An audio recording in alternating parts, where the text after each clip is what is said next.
सास बहू का लिव इन रिलेशन। नेहा खुले विचारों वाली लड़की थी। अरे नेहा, क्या दिन में सोती है? ससुराल में ऐसा नहीं चलेगा, वहां तो काम करना पड़ेगा। काम जितना काम होगा कर लूंगी माँ, पर अगर कोई ये कहे कि सारा आराम छोड़कर सिर्फ काम ही करना है तो ना भी ना, मुझे नहीं करनी शादी। अरे कैसी बात कर रही हो? अच्छा चलो जाकर नहा लो, मैं नाश्ता लगा देती हूँ, फिर तुम्हें कॉलेज भी तो जाना है। नेहा कॉलेज के लिए निकल जाती है। वो सोचने लगती है कि ससुराल में वो कैसे मैनेज करेगी। क्या हुआ नेहा, परेशान लग रही हो? अरे यार, तू तो मुझे जानती है ना, मुझे अपनी लाइफ बिल्कुल परफेक्ट चाहिए, लेकिन लग नहीं रहा लोग मानेंगे। यार, कहीं मेरी शादी ऐसे घर ना हो जाए जहां मेरी जिंदगी ही नरक हो जाए। अरे मैंने ना कल एक इंग्लिश फिल्म देखी थी, उसमें भी कुछ ऐसी ही समस्या थी हीरोइन की। अच्छा, तो फिर क्या किया उसने?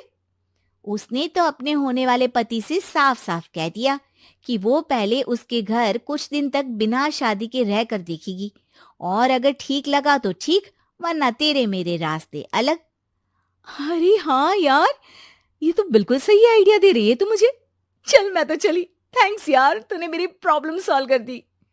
ये बोलकर नेहा खुशी खुशी वहां से निकल जाती है, लेकिन पीछे से उसकी सहेली कहती है, अरे नेहा, नहीं नहीं, कुछ नहीं सुनना मुझे। ये बोलकर वो वहां से चली जाती है। हे भगवान, पूरी बात सुने बिना ही चली गई।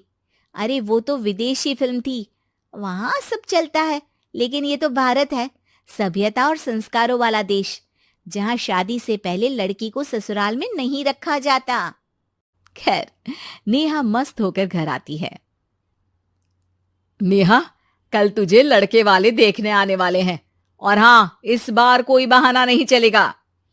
हाँ हाँ, आने दो आने दो, मैं तैयार हूं शादी के लिए। अगले दिन लड़के वाले आते हैं, जहां लड़का कहता है, मुझे अकेले में लड़की से कुछ पूछना है। हाँ हाँ, क्यों नहीं बेटा, जाओ नेहा, घर तो दिखा दो इन्हें। नेहा भी खुश हो जाती है कि उसे मौका मिल गया है लड़के से अपनी शर्त रखने का। देखो, मुझे ना शादी से बहुत डर लगता है, पता नहीं कैसी लड़की आए, तालमेल बना पाए कि नहीं मेरे परिवार से। मैंने कई घरों में रोज का क्लेश होते देखा है। तुमने तो मेरे दिल की बात कर दी। मैं भी यही सोच रही थी कि भाई सास तो अच्छी होनी चाहिए, पति सपोर्ट करे ना करे, रहना तो पूरे दिन सास के साथ है।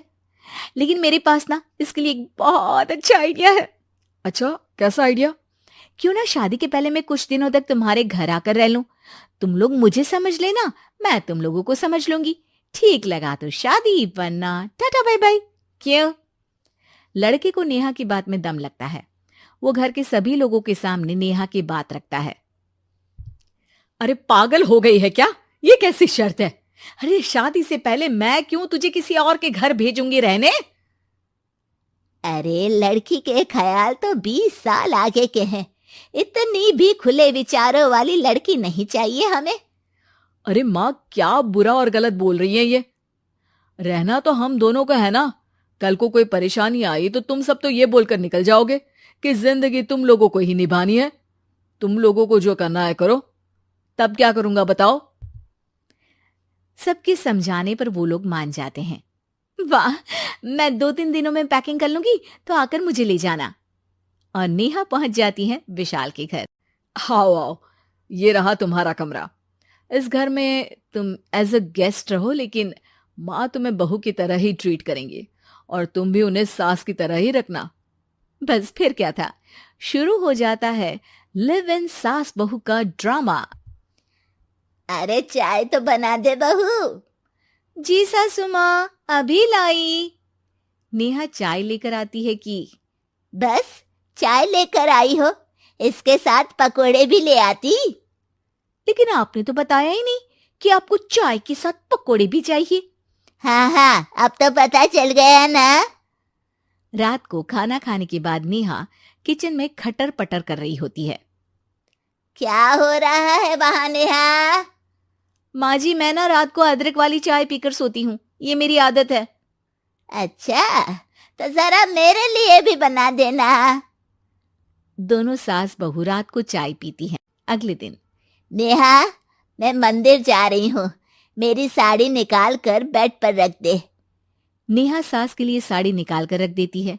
वो देखती है कि उसके आने के बाद से सास ने घर का कोई भी काम करना छोड़ दिया है। यार मैं क्या करूं? ऐसा ससुराल तो मुझे नहीं चाहिए था जिसमें मैं ही सारा काम करूं। मैं तो ऐसा घर चाहती हूं जहां सास और बहू दोनों मिलकर किचन में काम करें। हे भगवान, रात को चाय पी ली, पेट में गैस बन गई, अब तो चला भी नहीं जा रहा है। मुझे तो ऐसी बहू चाहिए जो हेल्थ के प्रति कॉन्शियस हो, क्योंकि वो ठीक रहेगी तभी तो मैं ठीक रहूंगी। दोनों समझ जाती हैं कि वो लोग एक दूसरे के लिए नहीं बने हैं। अगले दिन, नेहा, जरा चाय तो ले आना। नेहा चाय के साथ चिला भी बनाकर ले आती है। सास खा पीकर सो जाती है। अगली सुबह, तेरी बुआ सास आ रही है, उसे मैंने तेरे बारे में बताया है। तभी वहां गंवार से एक महिला आ जाती है। चलो यहां से निकलो, कुछ नहीं है खाने के लिए, जाओ। ए नेहा, तमीज से बात करो, ये मेरी ननद यानी आशीष की बुआ है। हाय रे दैया, इतनी आकड़ वाली लड़की! अरे यही है ना जो शादी से पहले ही आकर बस गई है यहाँ पर। बस नहीं गई हूं, बसना है या नहीं ये डिसाइड करने आई थी, लेकिन इन लोगों के रिश्तेदार इतने गंवार हैं तो मैं तो ना कर रही इस घर में शादी।